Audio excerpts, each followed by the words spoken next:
बिस्मिल्लाहिर्रहमानिर्रहीम। मोअज़्ज़ज़ नाज़रीन इकराम, प्रोग्राम बैठक दे नाल मैं वां तुहाडा मेज़बान ज़ैद हुसैन। नाज़रीन, साडे अज दे प्रोग्राम दा मौजू हिकमत तारीखी तरीका इलाज है, अज भी मौसर। इस मौजू ते गुफ्तगू करन वास्ते साडे दरम्यान हिकमत ते तिब दे शोबे दे माहिर ते मुस्तनद हकीम जनाब मोहतरम हकीम अबू आमिर साहब तशरीफ फरमा ने। असीं उन्हां नूं जी आयां नूं कहने आ। हकीम साहब, गुफ्तगू दा आगाज़ करने आ। तुसीं ये दसो कि हिकमत जिहड़ी है अज दे दौर विच भी क्या इन्नी मौसर है जिन्नी कि मैडिकल साइंस की जो मैडिसन है वो समझी जाती है? बिल्कुल जी, इस तरह ही है। क्योंकि असी देखने कि साढ़े पिंडां च या दूर दराज के इलाकों च लोग अज भी टोटकियां ते अमल करते हैं। जिथे हस्पतालों की सहूलत नहीं हैगी, हत्ता कि बुढ़ियां माइयां लोग उन्होंने कोल जाते हैं, उन्होंने को टोटके पुछते हैं और वो मुताबिक अमल करते हैं। ये अलग गल है कि किसी को कोई फायदा हो जाए या ना होवे, लेकिन ज़्यादातर लोगों का जिहड़ा नफसियाती रुझान है ना, वो इस तरफ ही है। और इहदे च भी इलाज का हिस्सा है कि ज़हनी तसल्ली लोगों बाज़ औकात लोगों ज़हनी तसल्ली इन्नी हो जाती है, वो चीज़ फायदा करे ना करे, लेकिन वो जिहड़ा ज़हन उत्थे है कि बज जाता है ना, उसकी वजह तो फायदा हो ही जाता है। हकीम साहब, मैं तुहाडे कोल जानना चाहांगा, अजकल नौजवानों के वाल बड़े डिगदे पए ने, इहदा की इलाज है? ये क्यों डिगदे ने ते इहदा हल की है? वाल डिगण की एक वजह नहीं है, ਇਹਦੀਆਂ कई वजह ने। सब तो वड्डी वजह यह है कि जिस बंदे का ज़्यादातर मेदा खराब रहेगा, ਉਹਦੇ वाल भी कई दफ़ा डिगना शुरू हो जाते हैं। और जिस बंदे नूं टाइफाइड बुखार होया होवे और उनका इलाज गलत हो जाए, उनके भी वाल डिगना शुरू हो जाते हैं। और जिहड़ा बंदा मुसलसल रात नूं दुध पी के फिर सौ जाता है और सुबह उठता है, उनका मेदा भारी भारी रहिंदा है, तो ऐसे बंदे दे भी वाल डिगना शुरू हो जाते हैं। जिस बंदे नूं खुश्की बहुती हो जाए, उसकी वजह तो भी वाल डिगना शुरू हो जाते अच्छा, हैं। वाह जिन्हों गर्मी बहुती हो जाए, ਉਹਦੀ भी वाल कमज़ोर होकर डिगना शुरू हो जाते हैं। जी जिहदा मुसलसल ब्लड प्रैशर लो ही हुंदा रहे, ਉਹਦੇ भी वाल डिगना जी शुरू हो जाते हैं। ये असल च वजह तलाश करनी पैंदी, हम्म, ਜਿਹੜੀ वजह होवे ਉਹਦਾ हल अगर हो जाए तो मसला हल हो जाता है। जी कई दफ़ा इस तरह हुंदा है कि रब वल्लों ही रहनुमाई इहो जी मिल जाती है कि बंदा वो चीज़ खा लेंदा है, वो विचे विच इलाज हो जाता है, हम्म, तो वो मसला हल हो जाता है। जी जी। ਤੇ ਇਹ ਦੱਸੋ ਕਿ ਜਿਹੜਾ ਹੈ ਵਾਲ ਡਿੱਗਣ ਤੋਂ ਰੋਕਿਆ ਕਿਵੇਂ ਜਾ ਸਕਦਾ ਹੈ? ਵਾਲ ਡਿੱਗਣ ਤੋਂ ਬਚਣ ਵਾਸਤੇ ਮੈਂ ਜਿਹੜੇ ਸਬਬ ਦੱਸੇ ਨੇ ਨਾ, ਇਹਨਾਂ ਚੋਂ ਕਿਸੇ ਸਬਬ ਨੂੰ ਵੀ ਤਲਾਸ਼ ਕੀਤਾ ਜਾਏ ਕਿ ਵਜ੍ਹਾ ਕੀ, ਜੀ, ਜਿਹੜੀ ਵਜ੍ਹਾ ਬਣਦੀ ਹੈ ਉਹਨੂੰ ਪਿੱਛੇ ਕਰ ਦਿਓ। ਅਮੂਮਨ ਕੀ ਵਜੂਹਾਤ ਹੁੰਦੀਆਂ ਨੇ? ਅਮੂਮਨ ਅੱਜ ਕੱਲ੍ਹ ਤੋਂ ਮੈਂ ਦੱਸਿਆ ਨਾ ਕਿ ਜ਼ਿਆਦਾਤਰ ਤੇਜ਼ਾਬੀ ਚੀਜ਼ਾਂ, ਬਾਦੀ ਚੀਜ਼ਾਂ ਦਾ ਜ਼ਿਆਦਾ ਇਸਤੇਮਾਲ, ਹੂੰ, ਇਹਦੀ ਵਜ੍ਹਾ ਤੋਂ ਲੋਕਾਂ ਦੇ ਮਿਹਦੇ ਖਰਾਬ ਨੇ, ਭੁੱਖ ਲੱਗਦੀ ਨਹੀਂ। ਅਮੂਮਨ ਇਹ ਵੀ ਦੇਖਿਆ ਗਿਆ ਜਿਨ੍ਹਾਂ ਲੋਕਾਂ ਨੂੰ ਭੁੱਖ ਨਹੀਂ ਲੱਗਦੀ, ਮਿਹਦਾ ਮੁਸਲਸਲ ਗੈਸ ਦੇ ਵਿੱਚ ਰਹਿੰਦਾ ਹੈ, ਪਰੇਸ਼ਾਨੀ 'ਚ ਤੇਜ਼ਾਬੀਏ 'ਚ ਰਹਿੰਦਾ ਹੈ, ਹੂੰ, ਤੋ ਉਹਨਾਂ ਦੇ ਵਾਲ ਡਿੱਗਣਾ ਸ਼ੁਰੂ ਹੋ ਜਾਂਦੇ ਨੇ। ਟੈਨਸ਼ਨ ਵੀ ਇਹ ਵੀ ਇੱਕ ਬੜੀ ਵੱਡੀ ਮੁਸੀਬਤ ਹੈ। ਮੁਸਲਸਲ ਟੈਨਸ਼ਨ ਦੇ ਵਿੱਚ ਰਹਿਣਾ ਔਰ ਦਿਮਾਗੀ ਕਮਜ਼ੋਰੀ, ਇਹਦੀ ਵਜ੍ਹਾ ਤੋਂ ਵੀ ਵਾਲ ਡਿੱਗਣਾ ਸ਼ੁਰੂ ਹੋ ਜਾਂਦੇ ਨੇ। ਕਈ ਲੋਕ ਐਸੇ ਵੀ ਦੇਖੇ ਨੇ ਕਿ ਜਿਨ੍ਹਾਂ ਨੂੰ ਨਜ਼ਲਾ ਜ਼ੁਕਾਮ ਹੋਵੇ ਜਾਂ ਜਿਨ੍ਹਾਂ ਨੂੰ ਘੇਰਾ ਪੈਂਦਾ ਰਹੇ, ਉਹਨਾਂ ਦੇ ਵੀ ਦਿਮਾਗੀ ਕਮਜ਼ੋਰੀ ਦੀ ਵਜ੍ਹਾ ਤੋਂ ਵਾਲ ਝੜਨਾ ਸ਼ੁਰੂ। ਜਿਹੜੀ ਵੀ ਵਜ੍ਹਾ ਹੈ, ਜੀ ਜੀ, ਉਸ ਵਜ੍ਹਾ ਨੂੰ ਪਿੱਛੇ ਕਰ ਦਿੱਤਾ ਜਾਏ ਤਾਂ ਫਿਰ ਉਹਦਾ ਹੱਲ ਕੀਤਾ ਜਾਏ, तो इसका हल बेहतर हो जाता है, अच्छा हो जाता है। लेकिन कई ऐसे टोटके भी मौजूद ने, वो अगर इस्तेमाल कर लिया जान तो ਉਹਦੇ ਨਾਲ ਇਹ ਮਸਲਾ ਹੱਲ ਬੜੀ ਆਸਾਨੀ ਨਾਲ ਹੋ ਜਾਂਦਾ। ਉਹ ਟੋਟਕੇ ਕੀ ਨੇ? ਉਹ ਟੋਟਕਿਆਂ ਚੋਂ ਇੱਕ ਸੌਖਾ ਜਿਹਾ ਜਿਹੜਾ ਟੋਟਕਾ ਹੈ ਨਾ, ਉਹ ਇਹ ਹੈ ਕਿ ਕਸਟਰੈਲ ਤੇ ਨਾਰੀਅਲ ਦਾ ਤੇਲ, ਇਹ ਦੋਨੋਂ ਤੇਲ ਮਿਕਸ ਕਰਕੇ ਅਗਰ ਰੋਜ਼ਾਨਾ, ਅਗਰ ਨਹੀਂ ਤਾਂ ਦੂਜੇ ਦਿਨ ਜਾਂ ਤੀਜੇ ਦਿਨ ਸਿਰ ਤੇ ਮਲਿਆ ਜਾਏ ਨਾ, ਸਹੀ ਤਰ੍ਹਾਂ ਝਾਸ ਕੀਤੀ ਜਾਏ, ਤਾਂ ਇਹਦੇ ਨਾਲ ਉਹ ਰਿਜ਼ਲਟ ਮਿਲਦਾ ਹੈ ਜਿਹੜਾ ਕਿਸੇ ਦੇ ਵਹਿਮ ਗੁਮਾਨ 'ਚ ਵੀ ਨਾ ਹੋ। ਤੇ ਕਿਹੜੀ ਗਿਜ਼ਾਵਾਂ ਖਾਧੀਆਂ ਜਾਣ ਜਿਹਦੇ ਨਾਲ ਵਾਲ ਮਜ਼ਬੂਤ ਹੋ ਜਾਣ? ਵਾਲਾਂ ਨੂੰ ਮਜ਼ਬੂਤ ਕਰਨ ਵਾਸਤੇ, ਵਾਲਾਂ ਦੀ ਚਮਕ ਦਮਕ ਬਹਾਲ ਰੱਖਣ ਵਾਸਤੇ ਔਰ ਵਾਲਾਂ ਦੀ ਗਰੋਥ ਜ਼ਿਆਦਾ ਹੋਣ, ਕਿ ਜ਼ਿਆਦਾ ਉਗਰਨ ਔਰ ਜ਼ਿਆਦਾ ਸਾਰੇ ਵਾਲ ਹੋਣ, ਇੱਕ ਐਸੀ ਚੀਜ਼ ਹੈ ਅਗਰ ਉਹ ਹੀ ਸਹੀ ਤਵੱਜੋ ਦੇ ਨਾਲ, ਯਕੀਨ ਦੇ ਨਾਲ ਬੰਦਾ ਖਾਂਦਾ ਰਹੇ ਨਾ, ਉਹਦੇ ਨਾਲ ਇਹ ਸਾਰੇ ਮਸਲੇ ਹੱਲ ਹੁੰਦੇ ਨੇ। ਜੀ, ਪਤਾ ਹੈ ਉਹ ਕੀ ਚੀਜ਼ ਹੈ? ਕੀ ਚੀਜ਼? ਉਹ ਹੈ ਬਦਾਮ ਦੀਆਂ ਗਿਰੀਆਂ। ਅੱਛਾ, ਹਾਂਜੀ ਜੀ, ਸੁਬਹ ਖਾਲੀ ਪੇਟ ਬਦਾਮ ਦੀਆਂ ਗਿਰੀਆਂ ਰਾਤ ਨੂੰ ਭੇਂ ਕੇ, ਸੁਬਹ ਉੱਠ ਕੇ ਛਿਲਕਾ ਉਤਾਰ ਕੇ ਇਹ ਖਾਧੀਆਂ ਜਾਣ, ਇਹਦੇ ਨਾਲ ਫਾਇਦਾ ਹੁੰਦਾ ਹੈ। ਅਗਰ ਤੇ ਸਰਦੀ ਦਾ ਮੌਸਮ ਹੈ ਤੇ 20 25 30 ਬਦਾਮ ਦੀਆਂ ਗਿਰੀਆਂ ਖਾਈਆਂ ਜਾਣ ਤਾਂ ਠੀਕ ਹੈ, ਕੋਈ ਹਰਜ ਨਹੀਂ। ਅਗਰ ਗਰਮੀ ਦਾ ਮੌਸਮ ਹੈ ਤਾਂ 4-5 ਗਿਰੀਆਂ ਵੀ ਕਾਫੀ ਨੇ। ਹੁਣ ਇਹ ਦੱਸੋ ਕਿ ਬਹੁਤ ਸਾਰੀ ਜਾਨਲੇਵਾ ਬਿਮਾਰੀਆਂ ਵੀ ਜਿਹੜੀਆਂ ਨੇ ਉਹ ਅੱਜ ਕੱਲ੍ਹ ਸਾਡੀ ਨੌਜਵਾਨ ਨਸਲ ਜਿਹੜੀ ਹੈ ਉਹ ਸ਼ਿਕਾਰ ਹੋਣਾ ਸ਼ੁਰੂ ਹੋ ਗਈ। ਮਸਲਨ ਦਿਲ ਦਾ ਮਰਜ਼ ਜਿਹੜਾ ਹੈ ਉਹ ਨੌਜਵਾਨਾਂ 'ਚ ਬੜਾ ਵੱਧਦਾ ਜਾ ਰਿਹਾ ਹੈ। ਹਰ ਤਬਕੇ 'ਚ ਹੀ ਨੌਜਵਾਨ ਕੀ ਹਰ ਉਮਰ ਵਿੱਚ ਵੀ ਇਹ ਹਾਰਟ ਦਾ ਮਸਲਾ, ਦਿਲ ਦੀ ਸ਼ਰੀਆਨਾਂ ਬੰਦ ਹੋ ਜਾਂਦੀਆਂ ਨੇ, ਦਿਲ ਦੇ ਬਹੁਤ ਸਾਰੇ ਮਸਾਇਲ ਜਿਹੜੇ ਨੇ ਸਾਹਮਣੇ ਆ ਰਹੇ ਨੇ। ਤੇ ਇਸ ਹਵਾਲੇ ਨਾਲ ਦੱਸੋ ਕਿ ਕੀ ਵਜੂਹਾਤ ਨੇ ਇਹ ਦਿਲ ਦੀਆਂ ਬਿਮਾਰੀਆਂ ਵੱਧਦੀਆਂ ਜਾ ਰਹੀਆਂ ਨੇ, ਉਹ ਕੀ ਵਜੂਹਾਤ ਨੇ, ਉਹ ਮੈਂ ਚਾਹੁੰਦਾ ਤੁਸੀਂ ਜ਼ਰਾ ਦੱਸੋ। ਤੇ ਵੱਡੀ ਗੱਲ ਇਹ ਹੈ ਕਿ ਜਦੋਂ ਇਸ ਤਰ੍ਹਾਂ ਦੀਆਂ ਟੈਨਸ਼ਨਾਂ ਲੱਗਦੀਆਂ ਨੇ ਨਾ, ਸਭ ਤੋਂ ਪਹਿਲੇ ਮਿਹਦਾ ਮੁਤਾਸਰ ਹੋ ਜਾਂਦਾ ਹੈ, ਭੁੱਖ ਘਟ ਜਾਂਦੀ ਹੈ, ਤਾਂ ਉਹਦਾ ਦਿਲ ਨਹੀਂ ਕਰਦਾ। ਉਹ ਮੁਸਲਸਲ ਮਿਹਦਾ ਜਦੋਂ ਖਰਾਬ ਰਹਿੰਦਾ ਹੈ ਨਾ, ਮਿਹਦਾ ਮੁਸਲਸਲ ਖਰਾਬ ਰਵੇ, ਉਹਦੀ ਵਜ੍ਹਾ ਤੋਂ ਔਰ ਕਈ ਬਿਮਾਰੀਆਂ ਸ਼ੁਰੂ, ਉਹਦੀ ਵਜ੍ਹਾ ਤੋਂ ਹੀ ਦਿਲ ਕਮਜ਼ੋਰ ਹੁੰਦਾ। ਡਾਇਰੈਕਟ ਦਿਲ ਤੇ ਕਮਜ਼ੋਰ ਹੁੰਦਾ ਹੀ ਨਹੀਂ ਦਾ, ਡਾਇਰੈਕਟ ਦਿਲ ਕਮਜ਼ੋਰ ਨਹੀਂ ਹੁੰਦਾ। ਦਿਲ ਕਮਜ਼ੋਰ ਹੁੰਦਾ ਹੈ ਮੁਸਲਸਲ ਕਿਸੇ ਵਜ੍ਹਾ ਤੋਂ, ਔਰ ਉਹ ਦਿਲ ਦੀ ਕਮਜ਼ੋਰੀ ਦੀ ਸਭ ਤੋਂ ਵੱਡੀ ਵਜ੍ਹਾ ਇਹ ਹੈ ਕਿ ਮਿਹਦਾ ਖਰਾਬ ਰਵੇ, ਆਂਤਾਂ ਖਰਾਬ ਰਹਿਣ, तो ਉਹਦੀ ਵਜ੍ਹਾ ਤੋਂ ਕੋਈ ਨਾ ਕੋਈ ਪ੍ਰੋਬਲਮ ਬਣਦੀ ਹੈ, ਤਾਂ ਅੱਗੋਂ ਨਵੀਂ ਕੋਈ ਨਾ ਕੋਈ ਬਿਮਾਰੀ ਨਿਕਲ ਆਉਂਦੀ। ਤੇ ਹਕੀਮ ਸਾਹਿਬ ਇਹ ਵੀ ਕਿਹਾ ਜਾਂਦਾ ਨਾ ਕਿ ਚਕਨਾਈ ਦਾ ਜ਼ਿਆਦਾ ਇਸਤੇਮਾਲ ਕਰਨ ਦੀ ਵਜ੍ਹਾ ਨਾਲ ਵੀ ਸ਼ਰੀਆਨਾਂ ਬੰਦ ਹੋ ਜਾਂਦੀਆਂ, ਤੇ ਕਿਆ ਇਹ ਦਰੁਸਤ ਹੈ? ਇਹ ਵੀ ਵਜ੍ਹਾ ਹੈ। ਸਾਡੇ ਹਾਂ ਜਿਹੜੀਆਂ ਚਕਨਾਈਆਂ ਨੇ ਨਾ, ਉਹ ਵੀ ਏਡੀਆਂ ਅਜੀਬੋ ਗਰੀਬ ਚਕਨਾਈਆਂ ਨੇ, ਲੇਕਿਨ ਉਹ ਚਕਨਾਈਆਂ ਦੇ ਵਿੱਚ ਪਤਾ ਨਹੀਂ ਕੀ ਕੁਛ ਹੁੰਦਾ ਹੈ। ਤੋ ਚਕਨਾਈਆਂ ਦਾ ਗੈਰ ਜ਼ਰੂਰੀ ਇਸਤੇਮਾਲ ਜਿਹੜਾ ਨਾ, ਇੱਕ ਜ਼ਰੂਰਤ ਹੀ ਨਹੀਂ ਹੈਗੀ, ਤੋ ਬੇਤਾਸ਼ਾ ਇਸਤੇਮਾਲ। ਪਹਿਲੇ ਜ਼ਮਾਨੇ 'ਚ ਕਿੱਥੇ ਇੰਨੀਆਂ ਚਕਨਾਈਆਂ ਖਾਧੀਆਂ ਜਾਂਦੀਆਂ ਸੀ, ਸਾਰੀਆਂ ਚਕਨਾਈਆਂ ਹੋਣੀਆਂ, ਤੇ ਹੁਣ ਤੇ ਟੇਸਟੀ ਬਣਾਉਂਦੇ ਬਿਹਤਰੀਨ ਚੀਜ਼ਾਂ ਬਣਾਉਂਦੇ ਉਹ ਚਕਨਾਈਆਂ ਇੰਨੀਆਂ ਕੁ ਸ਼ਾਮਿਲ ਕਰ ਦਿੰਦੇ ਨੇ। ਚਕਨਾਈ ਉੱਤੇ ਤਰੀ ਇੰਨੀ ਸਾਰੀ ਉੱਤੇ ਤੈਰ ਰਹੀ ਹੋਵੇ ਤੇ ਫਿਰ ਲੋਕ ਪਸੰਦ ਕਰਦੇ ਨੇ ਖਾਣਾ ਖਾਣਾ। ਤੋ ਇਹ ਚਕਨਾਈਆਂ ਕੀ ਕਰਦੀਆਂ ਨੇ, ਇਹ ਵੀ ਮਿਹਦੇ ਤੇ ਭਾਰ ਪਾਉਂਦੀਆਂ ਨੇ, ਤੇਜ਼ਾਬ ਪੈਦਾ ਕਰ ਦਿੰਦੀਆਂ ਨੇ, ਖੂਨ ਗਾੜਾ ਕਰ ਦਿੰਦੀਆਂ, ਖੂਨ ਦੀਆਂ ਨਾਲੀਆਂ ਬੰਦ ਹੋ ਜਾਂਦੀਆਂ ਨੇ, ਕਮਜ਼ੋਰ ਹੋ ਜਾਂਦੀਆਂ ਨੇ, ਪੱਠੇ ਕਮਜ਼ੋਰ ਹੋ, ਥਕਾਵਟ, ਕਮਜ਼ੋਰੀ, ਉਹ ਗੱਲ ਵੱਧਦੀ ਦਿਲ ਤੱਕ ਪਹੁੰਚ ਜਾਂਦੀ ਹੈ, ਤੇ ਦਿਲ ਕਮਜ਼ੋਰ ਹੋ ਜਾਂਦਾ ਹੈ। ਤੇ ਇਹ ਸ਼ਰੀਆਨਾਂ ਨੂੰ ਕਿਵੇਂ ਖੋਲਿਆ ਜਾਵੇ? ਤਿਬ ਦੀ ਰੋਸ਼ਨੀ ਜ਼ਰਾ ਦੱਸੋ। ਸ਼ਰੀਆਨਾਂ ਨੂੰ ਅਗਰ ਖੋਲ੍ਹਣਾ ਹੈ ਤਾਂ ਉਹਦੇ ਵਾਸਤੇ ਬਿਹਤਰ ਤਰੀਕਾ ਹੈ ਦੇਸੀ ਥੋਮ, ਇਹ ਇਸਤੇਮਾਲ ਕੀਤਾ ਜਾਏ, ਅਦਰਕ ਇਸਤੇਮਾਲ ਕੀਤੀ ਜਾਏ, ਹਰੀ ਮਿਰਚ ਸਾਲਨ 'ਚ ਜ਼ਰੂਰ ਸ਼ਾਮਿਲ ਕਰਨੀ ਚਾਹੀਦੀ ਹੈ, ਕਾਲੀ ਮਿਰਚ ਦਾ ਇਸਤੇਮਾਲ ਵੀ ਹੋਵੇ।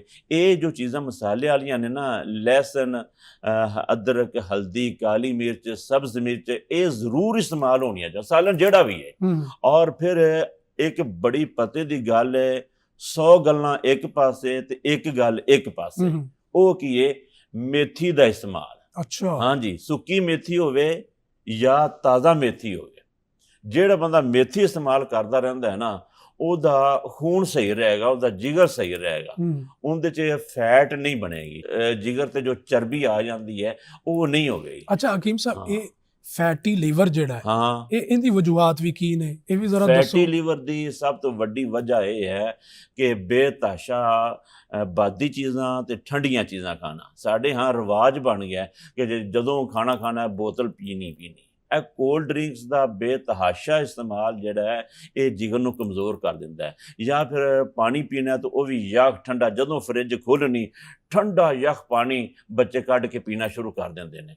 ਤੇਜ਼ ਠੰਡਾ ਪਾਣੀ ਪੀਣਾ, ਇਹ ਵੀ ਮਿਹਦੇ ਨੂੰ ਕਮਜ਼ੋਰ ਕਰ ਦਿੰਦਾ, ਬਿਮਾਰ ਕਰ ਦਿੰਦਾ। ਇਹ ਚੀਜ਼ਾਂ ਔਰ ਇਸੇ ਤਰ੍ਹਾਂ ਬਾਦੀ ਚੀਜ਼ਾਂ, ਤੇਜ਼ਾਬੀ ਚੀਜ਼ਾਂ, ਬੇਕਰੀ ਦੀਆਂ ਚੀਜ਼ਾਂ, ਫਾਸਟ ਫੂਡ ਅੱਜ ਕੱਲ੍ਹ ਹਰ ਗਲੀ ਮੁਹੱਲੇ ਦੇ ਅੰਦਰ ਖੁੱਲ੍ਹ ਗਏ ਨੇ, ਔਰ ਉਹਨਾਂ ਦੇ ਜਿਹੜੇ ਆਇਲ ਨੇ ਉਹ ਇਤਨੇ ਰੱਦੀ ਕਿਸਮ ਦੇ ਹੁੰਦੇ ਨੇ, ਬੱਚਿਆਂ ਨੂੰ ਪਤਾ ਨਹੀਂ ਹੁੰਦਾ, ਵੱਡਿਆਂ ਨੂੰ ਪਤਾ ਨਹੀਂ, ਬਸ ਇਹ ਭੁੱਖ ਲੱਗੀ ਤੇ ਮਿਹਦੇ ਵਿੱਚ ਸੁੱਟੋ ਸਹੀ ਕੁਛ ਨਾ ਕੁਛ, ਉਹ ਖਾਂਦੇ ਜਾਂਦੇ ਨੇ, ਤੇ ਨਾਲ ਪਿੱਛੋਂ ਜਿਗਰ ਕਮਜ਼ੋਰ ਹੋ ਜਾਂਦਾ ਹੈ। ਜਦੋਂ ਜਿਗਰ ਦੀ ਬਾਡੀ ਕਮਜ਼ੋਰ ਹੁੰਦੀ ਹੈ ਨਾ, ਤੋ ਜਿਗਰ ਦੇ ਉੱਤੇ ਪਾਣੀ ਜੰਮਣਾ ਸ਼ੁਰੂ ਹੋ ਜਾਂਦਾ ਹੈ। ਉਹ ਜਿਹੜਾ ਪਾਣੀ ਜੰਮਿਆ ਹੁੰਦਾ ਹੈ, ਉਹ ਇੱਕ ਕਿਸਮ ਦੀ ਚਰਬੀ ਹੁੰਦੀ ਹੈ। ਤੋ ਜਿਗਰ ਹਾਲਾਂਕਿ ਖੁਦ ਤਾਕਤਵਰ ਹੁੰਦਾ ਹੈ, ਤੇ ਉਹ ਪਾਣੀ ਅੰਦਰ ਅਗਰ ਉਹਦੇ ਤੇ ਲੱਗੇ ਵੀ ਨਾ, ਚਰਬੀ ਵਾਲੀ ਕੈਫੀਅਤ ਜਿਹੜੀ ਬਣਦੀ ਹੈ, ਉਹ ਬਣਨ ਹੀ ਨਹੀਂ ਦਿੰਦਾ। ਜਿਗਰ ਤੇ ਚਰਬੀ ਉਦੋਂ ਚੜ੍ਹਦੀ ਹੈ ਜਦੋਂ ਜਿਗਰ ਖੁਦ ਵਿਚਾਰਾ ਕਮਜ਼ੋਰ ਹੋ ਜਾਵੇ, ਤੇ ਫਿਰ ਉਹਦੇ ਤੇ ਦੁਸ਼ਮਣ ਉਹਦੇ ਤੇ ਹਮਲਾ ਸ਼ੁਰੂ ਕਰ ਦਿੰਦਾ ਹੈ। ਤੋ ਇਹਦੇ ਵਾਸਤੇ ਇਹਨਾਂ ਚੀਜ਼ਾਂ ਤੋਂ ਬਚਿਆ ਜਾਏ। ਔਰ ਮੇਥੀ ਇਸਤੇਮਾਲ ਕਰਨ ਦਾ ਇੱਕ ਬੜਾ ਵੱਡਾ ਫਾਇਦਾ ਹੈ ਕਿ ਜੋ ਬੰਦਾ ਮੇਥੀ ਇਸਤੇਮਾਲ ਕਰੇਗਾ, ਕੋਈ ਖੁਰਾਕ ਦੇ ਅੰਦਰ ਘਾਟਾ ਵਾਧਾ ਅਗਰ ਹੋ ਵੀ ਗਿਆ ਤਾਂ ਮੇਥੀ ਉਹਨੂੰ ਕਵਰ ਕਰੇਗੀ। ਫਿਰ ਸਾਡੇ ਲੋਕ ਚਾਵਲਾਂ ਤੇ ਬੜੇ ਲੱਗੇ ਨੇ, ਚਾਵਲ ਬੜੇ ਧੱਸ ਕੇ ਖਾਂਦੇ ਨੇ, ਔਰ ਇੱਕ ਬੜੀ ਵੱਡੀ ਮੁਸੀਬਤ ਇਹ ਵੀ ਹੈ ਕਿ ਖਾਣਾ ਖਾਣ ਤੋਂ ਬਾਅਦ ਉੱਥੇ ਹੀ ਲੇਟ ਜਾਂਦੇ, ਸੋ ਜਾਂਦੇ, ਔਰ ਫਿਰ ਇੱਕ ਬੜੀ ਵੱਡੀ ਇਹ ਵੀ ਮੁਸੀਬਤ, ਇਹ ਵੀ ਇੱਕ ਵਜ੍ਹਾ ਹੈ ਕਿ ਇੱਕ ਖਾਣਾ ਖਾਧਾ, ਭੁੱਖ ਤੇ ਹੈਗੀ ਕੋਈ ਨਹੀਂ ਸੀ, ਜਿਹਨੇ ਸੁਲਾ ਮਾਰੀ ਉਹਦੇ ਟੁਰ ਪਏ। ਹਾਲਾਂਕਿ ਭੁੱਖ ਰੱਖ ਕੇ ਖਾਣਾ ਚਾਹੀਦਾ ਤਾਂ ਕੋਈ ਮਸਲਾ। ਹਕੀਮ ਸਾਹਿਬ ਇਹ ਦੱਸੋ, ਮੈਦੇ ਦੀ ਸਿਹਤ ਵਾਸਤੇ ਤੇ ਤਕਵੀਅਤ ਵਾਸਤੇ ਕੀ ਕੀ ਗਜ਼ਾਵਾਂ ਖਾਣੀਆਂ ਚਾਹੀਦੀਆਂ ਨੇ? ਮੈਦੇ ਦੀ ਤਾਕਤ ਵਾਸਤੇ ਜਿਹੜੀਆਂ ਬਿਹਤਰੀਨ ਚੀਜ਼ਾਂ ਨੇ ਨਾ, ਸਭ ਤੋਂ ਬਿਹਤਰੀਨ ਸਬਜ਼ੀ ਹੈਗੀ ਹੈ ਮੇਥੀ। ਮੇਥੀ ਖਾਣ ਦੇ ਨਾਲ ਗੈਸ ਅਵਲ ਤੋਂ ਬਣੇਗੀ ਨਹੀਂ, ਅਗਰ ਬਣੇਗੀ ਵੀ ਨਾ, ਗੈਸ ਦੀ ਵਜ੍ਹਾ ਤੋਂ ਹੀ ਮੈਦਾ ਆਂਤਾ ਭਾਰੇ ਹੁੰਦੇ ਨੇ, ਤੋ ਅਗਰ ਬਣੇਗੀ ਵੀ ਮੇਥੀ ਉਹਨੂੰ ਆਪਣੀ ਹੀਟ ਦੇ ਨਾਲ ਕੱਢ ਦੇਗੀ।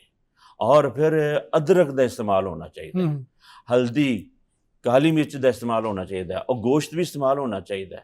ਮੈਦੇ ਨੂੰ ਮੁਖਤਲਿਫ ਹਾਲਤਾਂ 'ਚ ਮੁਖਤਲਿਫ ਚੀਜ਼ਾਂ ਚਾਹੀਦੀਆਂ ਹੁੰਦੀਆਂ ਨੇ। ਅਗਰ ਭੁੱਖ ਬਹੁਤ ਹੀ ਲੱਗ ਰਹੀ ਹੈ ਤਾਂ ਫਿਰ ਸਬਜ਼ੀਆਂ 'ਚੋਂ ਕੱਦੂ, ਟਿੰਡੀਆਂ, ਤੋਰੀਆਂ, ਗਾਜਰ, ਮੂਲੀ, ਸ਼ਲਜਮ ਇਹ ਚੀਜ਼ਾਂ ਇਸਤੇਮਾਲ ਕਰਨੀਆਂ ਚਾਹੀਦੀਆਂ। ਸਾਰੀਆਂ ਸਬਜ਼ੀਆਂ, ਸਾਰੀਆਂ ਤਰਕਾਰੀਆਂ ਇਸਤੇਮਾਲ ਕਰਨੀਆਂ ਚਾਹੀਦੀਆਂ ਨੇ, ਵਾਰੀ ਵਾਰੀ ਸਾਰੀਆਂ ਚੀਜ਼ਾਂ ਇਸਤੇਮਾਲ ਕਰਨੀਆਂ ਚਾਹੀਦੀਆਂ ਨੇ। ਇਹ ਨਹੀਂ ਕਿ ਇੱਕ ਚੀਜ਼ 'ਤੇ ਹੱਥ ਰੱਖਿਆ ਤੇ ਉਹ ਹੀ ਰੋਜ਼ ਚੱਲੇ। ਔਰ ਫਿਰ ਇਹ ਹੈ ਕਿ ਠੰਡੇ ਗਰਮ ਦਾ ਵੀ ਹਿਸਾਬ ਰੱਖਣਾ ਚਾਹੀਦਾ। ਅੱਜ ਅਗਰ ਠੰਡੀ ਚੀਜ਼ ਖਾ ਲਈਏ ਤਾਂ ਕੱਲ੍ਹ ਨੂੰ ਗਰਮ ਚੀਜ਼ ਖਾਣੀ ਚਾਹੀਦੀ ਹੈ। ਅੱਜ ਅਗਰ ਠੰਡੀ ਚੀਜ਼ ਖਾਧੀ, ਕੱਲ੍ਹ ਵੀ ਠੰਡੀ ਚੀਜ਼, ਪਰਸੋਂ ਵੀ ਠੰਡੀ ਚੀਜ਼। ਦੇਖੋ ਅੱਲਾਹ ਪਾਕ ਨੇ ਸਾਨੂੰ ਮੌਸਮ ਦੇ ਹਿਸਾਬ ਨਾਲ ਜਿਹੜੀਆਂ ਸਬਜ਼ੀਆਂ ਦਿੱਤੀਆਂ ਨੇ ਨਾ, ਉਹ ਮਿਲੀਆਂ ਜੁਲੀਆਂ ਨੇ। ਸਬਜ਼ੀਆਂ ਤੋਂ ਸਭ ਤੋਂ ਜ਼ਿਆਦਾ ਤੇਜ਼ ਗਰਮ ਜਿਹੜੀ ਸਬਜ਼ੀ ਹੈ ਨਾ, ਉਹ ਕਰੇਲਾ ਹੈ, ਤੇ ਅੱਲਾਹ ਤਾਲਾ ਨੇ ਫੁੱਲ ਗਰਮੀਆਂ 'ਚ ਪੈਦਾ ਕੀਤੀ। ਔਰ ਫਲਾਂ 'ਚ ਵੀ ਹਿਸਾਬ ਲਾਓ ਕਿ ਸਭ ਤੋਂ ਗਰਮ ਤਰੀਨ ਜੋ ਫਲ ਹੈ, ਅੱਲਾਹ ਤਾਲਾ ਨੇ ਉਹ ਅੰਬ ਬਣਾਇਆ, ਸਾਨੂੰ ਅੱਲਾਹ ਤਾਲਾ ਨੇ ਗਰਮੀ 'ਚ ਦਿੱਤਾ ਹੈ। ਇਹ ਅੰਬ ਸਰਦੀਆਂ ਦਾ ਫਲ ਨਹੀਂ, ਕਰੇਲਾ ਸਰਦੀਆਂ 'ਚ ਨਹੀਂ, ਤੋ ਗਰਮੀਆਂ 'ਚ ਇਹਦੀ ਹੁਣ ਤੇ ਖੈਰ ਹਰ ਕਿਸਮ ਦੀ ਸਬਜ਼ੀ ਹਰ ਮੌਸਮ 'ਚ ਮਿਲ ਰਹੀ ਹੈ, ਲੇਕਿਨ ਅਸਲ ਜੇ ਕਰੇਲੇ ਨੂੰ ਦੇਖਿਆ ਜਾਏ, ਕਰੇਲਾ ਗਰਮੀ ਦੀ ਸਬਜ਼ੀ ਹੈ। ਮੁਰਾਦ ਹੈ ਕਿ ਕੱਦੂ, ਟਿੰਡੀਆਂ, ਤੋਰੀਆਂ ਖਾ ਖਾ ਕੇ ਤਬੀਅਤ ਹੈਜ਼ੇ ਵੱਲ ਟੁਰਦੀ ਹੈ ਨਾ ਜਦੋਂ, ਤਾਂ ਉਹ ਤੋਂ ਇੱਕ ਕਰੇਲਾ ਚਲਾ ਜਾਓ, ਸਭ ਨੂੰ ਧੋ ਕੇ ਰੱਖ ਦਿੰਦਾ ਫੜ ਕੇ।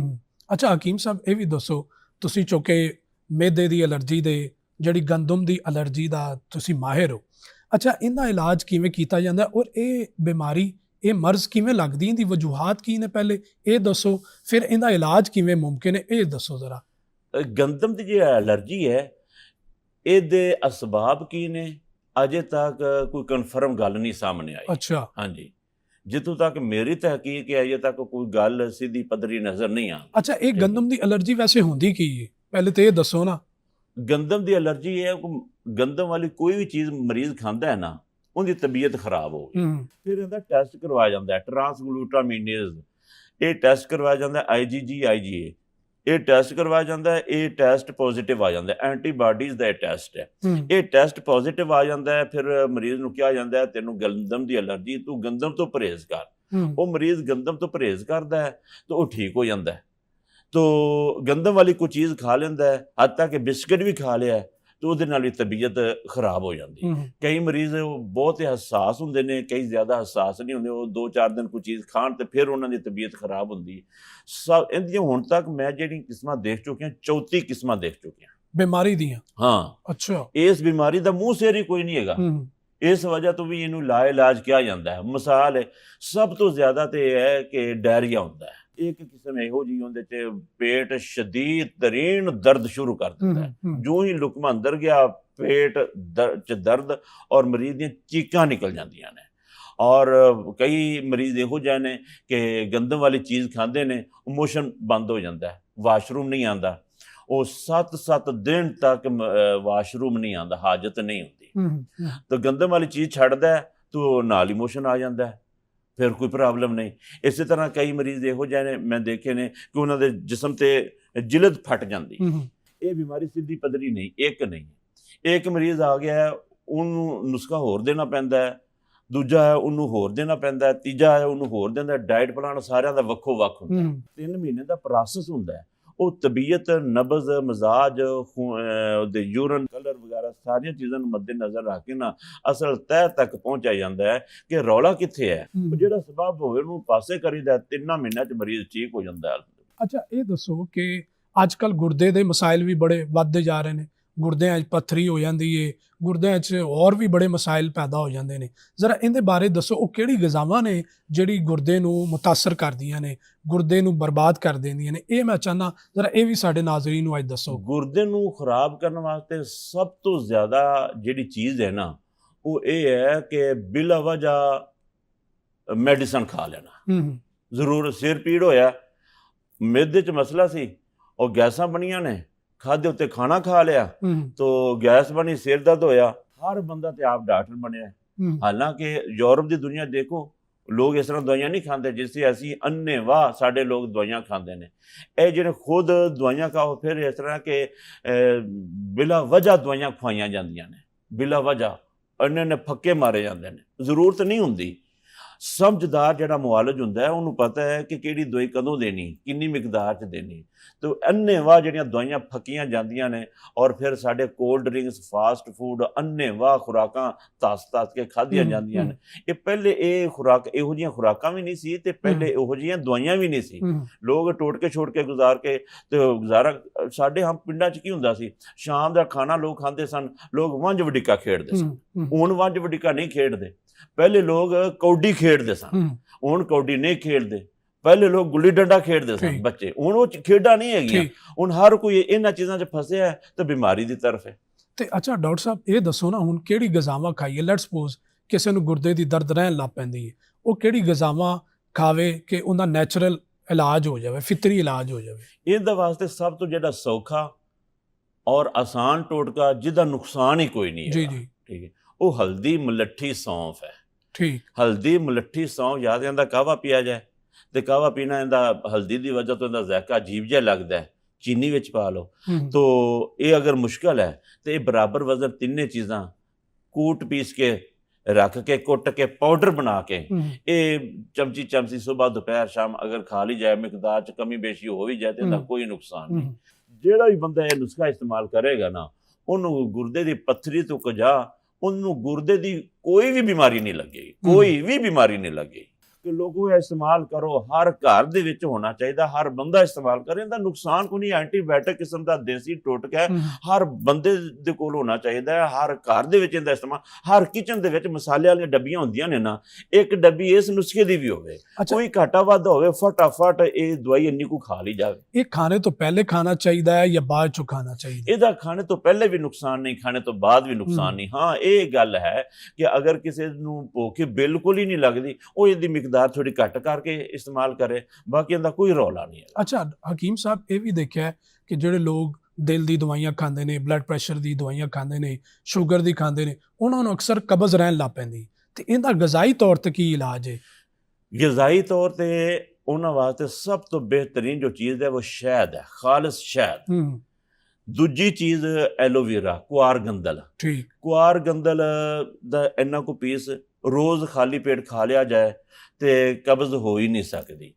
ਅਗਰ ਇਹ ਵੀ ਕਿਸੇ ਇਲਾਕੇ 'ਚ ਮੁਸ਼ਕਲ ਹੈ, ਨਹੀਂ ਮਿਲ ਸਕਦਾ, ਸਨਾ ਮੱਕੀ ਦੇ ਪੱਤੇ ਲੈ ਲਵੇ, ਜ਼ਿਆਦਾ ਪੁਰਾਣੇ ਨਾ ਹੋਣ, ਜਿਹੜੇ ਪੁਰਾਣੇ ਹੋਣ ਉਹਨਾਂ ਦਾ ਫਾਇਦਾ ਕੋਈ ਨਹੀਂ ਹੁੰਦਾ। ਤੇ ਇਹਨਾਂ 'ਚ ਟਹਿਣੀਆਂ ਹੁੰਦੀਆਂ ਨੇ, ਟਹਿਣੀਆਂ ਵੀ ਇਸਤੇਮਾਲ ਨਾ ਕੀਤੇ, ਸਿਰਫ ਪੱਤੇ। ਹਾਂ, ਅਗਰ ਫੁੱਲ ਵੀ ਵਿੱਚ ਪੈ ਜਾਣ ਤਾਂ ਕੋਈ ਹਰਜ ਨਹੀਂ, ਲੇਕਿਨ ਪੱਤੇ ਅਸਲ ਚੀਜ਼ ਪੱਤੇ। ਸਨਾ ਮੱਕੀ ਦੇ ਪੱਤੇ ਜਿੰਨੇ ਤਾਜ਼ਾ ਹੋਣਗੇ ਉਨਾ ਅੱਛਾ ਰਿਜ਼ਲਟ ਮਿਲੇਗਾ। ਕਈ ਪੱਤੇ ਹੁੰਦੇ ਨੇ ਲੋਕ ਇੰਨੇ ਪਾ ਲੈਂਦੇ ਨੇ ਔਰ ਕਹਿੰਦੇ ਨੇ ਪਤਾ ਨਹੀਂ ਚੱਲਿਆ, ਉਹ ਪੱਤੇ ਇੰਨੇ ਪੁਰਾਣੇ ਹੋ ਚੁੱਕੇ ਹੁੰਦੇ ਨੇ, ਉਹਨਾਂ ਦਾ ਅਸਰ ਨਹੀਂ। ਸਨਾ ਮੱਕੀ ਦੇ ਪੱਤੇ ਇਹ ਸੁਬਾਹ ਦੁਪਹਿਰ ਸ਼ਾਮ ਦਿਨ 'ਚ 3 ਟਾਈਮ ਚਾਹੀਦੇ ਨੇ, ਜਾਂ 2 ਟਾਈਮ ਚਾਹੀਦੇ ਨੇ, ਜਾਂ 1 ਟਾਈਮ ਚਾਹੀਦੇ ਨੇ, ਮਿਕਦਾਰ ਜ਼ਿਆਦਾ ਚਾਹੀਦੀ ਜਾਂ ਥੋੜੀ। ਇਹ ਹਰ ਬੰਦੇ ਦੀ ਤਬੀਅਤ ਦੇ ਹਿਸਾਬ ਨਾਲ ਹਰ ਬੰਦਾ ਉਹਦੀ ਸੈਟਿੰਗ ਆਪ ਕਰੇ, ਉਹਦੇ ਮੁਤਾਬਕ ਇਹ ਇਸਤੇਮਾਲ ਕਰੇਗਾ ਨਾ ਤਾਂ ਇਹ ਕਬਜ਼ ਰਫਾ, ਹਰ ਤਰ੍ਹਾਂ ਦੀ ਕਬਜ਼ ਦੇ ਨਾਲ ਉਹਦਾ ਹੱਲ ਹੋਵੇਗਾ।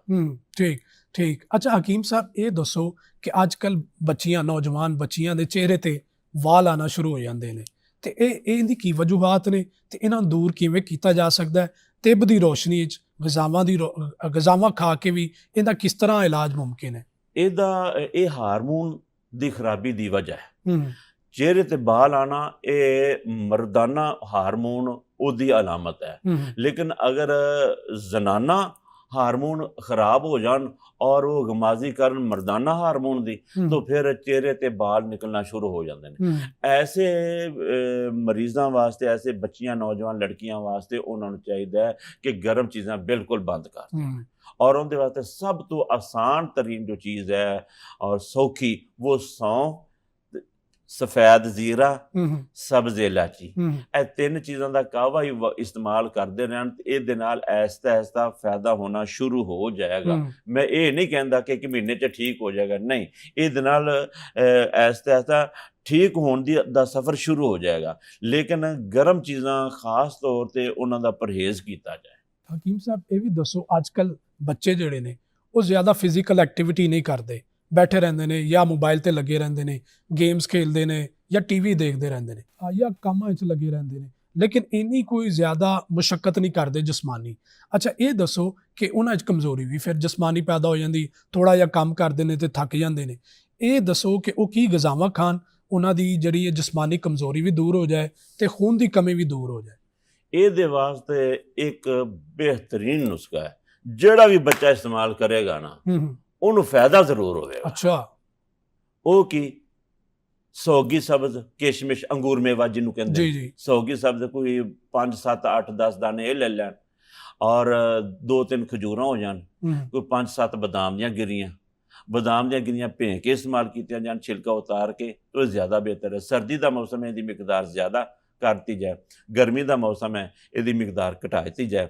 ਔਰ ਨਾਸ਼ਤੇ 'ਚ 1 ਅੰਡਾ ਲਾਜ਼ਮੀ ਇਸਤੇਮਾਲ ਹੋ ਜਾਏ, ਦੁੱਧ ਹੋ ਜਾਏ, 1 ਕੱਪ ਦੁੱਧ। ਇਹ ਨਾਸ਼ਤਾ ਅਗਰ ਦੇਤਾ ਜਾਏ ਨਾ, ਬੱਚੇ ਨੂੰ ਸਕੂਲੇ ਟੋਰ ਦਿਓ ਜਾਂ ਜਿੱਧਰ ਵੀ ਜਾਣਾ ਬੱਚੇ ਨੂੰ ਬਹਿਣਾ ਨਾ, ਬੈਠਾ ਰਵੇ, ਇਹ ਨਾਸ਼ਤਾ ਕਰ ਲੇਗਾ। ਨਾਸ਼ਤੇ 'ਚ ਐਸੇ ਬੱਚੇ ਨੂੰ ਰੋਟੀ ਨਾ ਦਿਓ, ਇਹ ਚੀਜ਼ਾਂ ਖਾਏਗਾ ਤਾਂ ਜੋ ਉਹਨੇ ਕਰਨਾ ਕਰ, ਉਹਦੇ ਜਿਸਮ ਦੀ ਜਿਹੜੀ ਤਵਾਨਾਈ ਹੈ ਨਾ, ਜਿਸਮ ਦੀ ਤਾਕਤ ਹੈ, ਉਹ ਟੁੱਟੇਗੀ ਨਹੀਂ। ਖੂਨ ਦੀ ਕਮੀ ਅਗਰ ਹੈ, HB ਉਹਦੀ ਕਮ ਆ ਰਹੀ ਹੈ, ਉਹ ਪੂਰੀ ਹੋਣਾ ਸ਼ੁਰੂ ਹੋ ਜਾਏਗੀ। ਜਿੰਨੇ ਵੀ ਇਸਤੇਮਾਲ ਕੀਤਾ ਹੈ ਉਹਨੂੰ ਹੀ ਫਾਇਦਾ ਹੋਇਆ। ਅੱਛਾ ਹਕੀਮ ਸਾਹਿਬ, ਇਹ ਦੱਸੋ, ਜਿਹੜਾ ਖਵਾਤੀਨ 40 ਤੋਂ ਉੱਤੇ ਜਾਂਦੀਆਂ ਨੇ, 40 ਤੋਂ 60 ਦੀ ਏਜ ਵਿੱਚ, ਉਹਨਾਂ ਨੂੰ ਕਮਜ਼ੋਰੀ ਜਿਹੜੀ ਪੱਠਿਆਂ ਦੀ, ਅੱਖਾਂ ਦੀ ਤੇ ਦਿਮਾਗੀ ਕਮਜ਼ੋਰੀ ਰਹਿਣਾ ਸ਼ੁਰੂ ਹੋ ਜਾਂਦੀ, ਦਿਮਾਗੀ ਪੱਠਿਆਂ ਦੀ, ਉਹਨਾਂ ਵਾਸਤੇ ਗਿਜ਼ਾ ਕਿਹੜੀ ਤਜਵੀਜ਼ ਕਰੋਗੇ ਕਿ ਉਹਨਾਂ ਦੀ ਇਹ ਕਮਜ਼ੋਰੀ ਦੂਰ ਹੋ ਜਾਵੇ? ਉਹਨਾਂ ਵਾਸਤੇ ਬਿਹਤਰੀਨ ਇਲਾਜ ਇਹ ਹੈ ਕਿ ਨਾਸ਼ਤੇ 'ਚ 1 ਅੰਡਾ ਖਾ ਲੈਣ ਕਰਨ।